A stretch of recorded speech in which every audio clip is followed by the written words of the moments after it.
बिस्मिल्लाहिर्रहमानिर्रहीम। अस्सलामु अलैकुम वरहमतुल्लाहि वबरकातुह। हैज़ से मुराद वो खून है जो बालिग गैर हामला औरत के रहम से आए और उसका सबब बीमारी ना हो।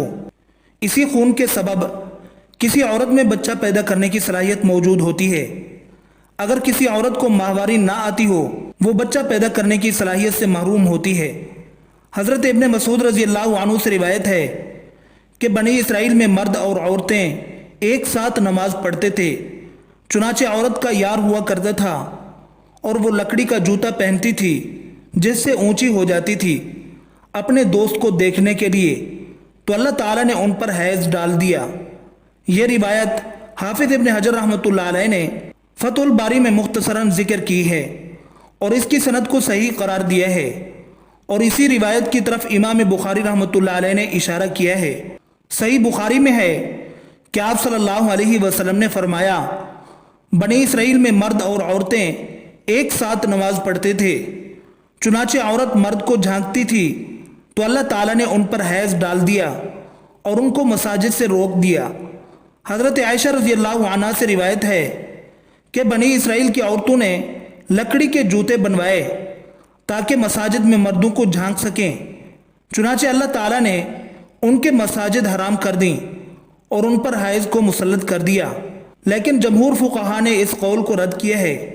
वो फरमाते हैं कि हज़रत आदम अलैहिस्सलाम हज़रत हव्वा अलैहिस्सलाम के साथ जब ज़मीन पर उतारे गए और हज़रत हव्वा ने इससे पहले जन्नत में निजासत यानी हैज़ नहीं देखी थी, तो नमाज के दौरान उन्हें हैज़ आ गया।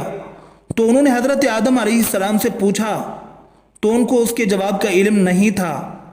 यहाँ तक कि जिब्राइल अलैहिस्सलाम नाजिल हुए तो उनसे हज़रत आदम अलैहिस्सलाम ने पूछा, लेकिन उनको भी इसके बारे में इल्म नहीं था।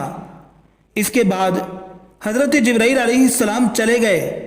फिर हज़रत जिब्राइल अलैहिस्सलाम आए और कहा कि हज़रत हव्वा को कहो हैज़ के दिनों में नमाज छोड़ दे और क़ज़ा का हुक्म नहीं लाए। फिर उनको हैज़ इस हाल में आया जबकि वो रोज़े से थीं, तो उन्होंने इसके बारे में हज़रत आदम अलैहिस्सलाम से पूछा तो उन्होंने फरमाया अफ्तार कर लो।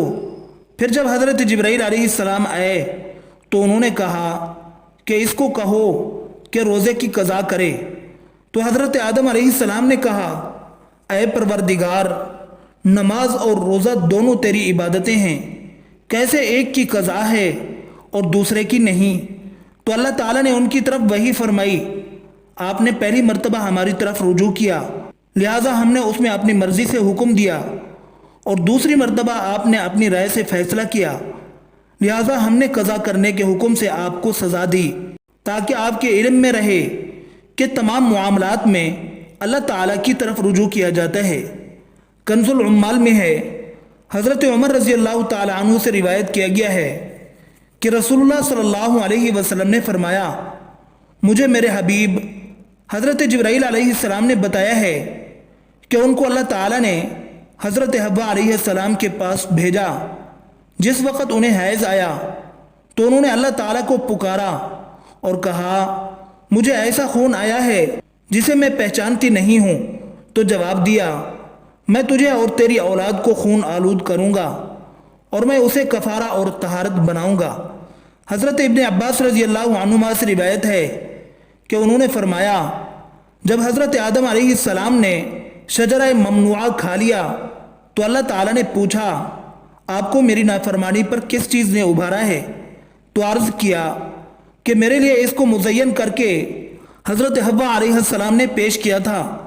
तो अल्लाह ताला ने फरमाया, मैंने उसे ये सज़ा दी है कि सख्ती के साथ हामिला होगी और बच्चा भी सख्ती के साथ जनेगी, और मैं उसे 2 मरतबा खून आलूद करूँगा महीने में। जब हज़रत हव्वा अलैहिस्सलाम ने यह सुना तो ज़ोर से रोने लगी। अल्लाह ताला ने फरमाया, तू भी और तेरी बेटियां भी रोती रहें। हाफिज इब्ने हजर रहमतुल्लाह अलैह ने यही रिवायत फतहुल बारी में मुख्तसरन जिक्र की है। कासिम कहते हैं कि मैंने हज़रत आयशा रज़ी अल्लाह ताला अन्हा को ये कहते हुए सुना कि हम हज्जतुल विदा में हज के इरादे से निकले थे। फिर जब हम मकाम सर्फ में पहुँचे तो मुझे हैज़ आ गया। मेरे पास रसूलुल्लाह सल्लल्लाहु अलैहि वसल्लम तशरीफ़ लाए اور میں رو رہی تھی۔ آپ صلی اللہ علیہ وسلم نے پوچھا، کیا بات ہے، کیوں رو رہی ہو، کیا حیض آ گیا ہے؟ میں نے کہا جی ہاں۔ آپ صلی اللہ علیہ وسلم نے فرمایا، یہ وہ چیز ہے جو اللہ تعالیٰ نے آدم علیہ السلام کی بیٹیوں پر لکھ دی ہے، تم سوائے بیت اللہ کے طواف کے حاجیوں والے سارے کام کرو۔ اور فرماتی ہیں، رسول اللہ صلی اللہ علیہ وسلم نے اپنی ازواج کی طرف سے ایک گائے ذبح فرمائی۔ حیض کی ابتدا حضرت حوا علیہ السلام سے ہوئی، لیکن حیض کے احکامات بنی اسرائیل کی عورتوں سے شروع ہوئے، ان کی شرارتوں کی وجہ سے۔ حیض کی ابتدا تو حضرت حوا سے ہوئی، لیکن اس وقت تکلیف نہیں ہوتی تھی، لیکن یہ جو تکلیف ہوتی ہے حیض کے زمانے میں، اور عورت کا حسن و جمال ماند پڑ جاتا ہے اور عورت نچڑ جاتی ہے، یہ صورتحال بنی اسرائیل کی عورتوں سے شروع ہوئی۔ یہاں یہ سوال بھی پیدا ہوتا ہے کہ حضرت حوا علیہ السلام کی غلطی کی سزا دوسری عورتوں کو کیوں دی گئی؟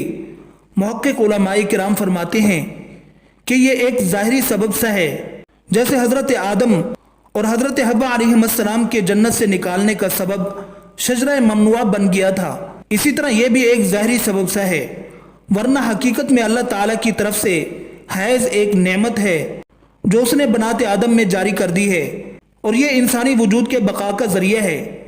چنانچہ جس عورت کو حیض نہ آتا ہو اس کے یہاں اولاد نہیں ہوتی، اسی طرح جس عورت میں حیض بند ہو جائے تو عورت بانجھ بن جاتی ہے۔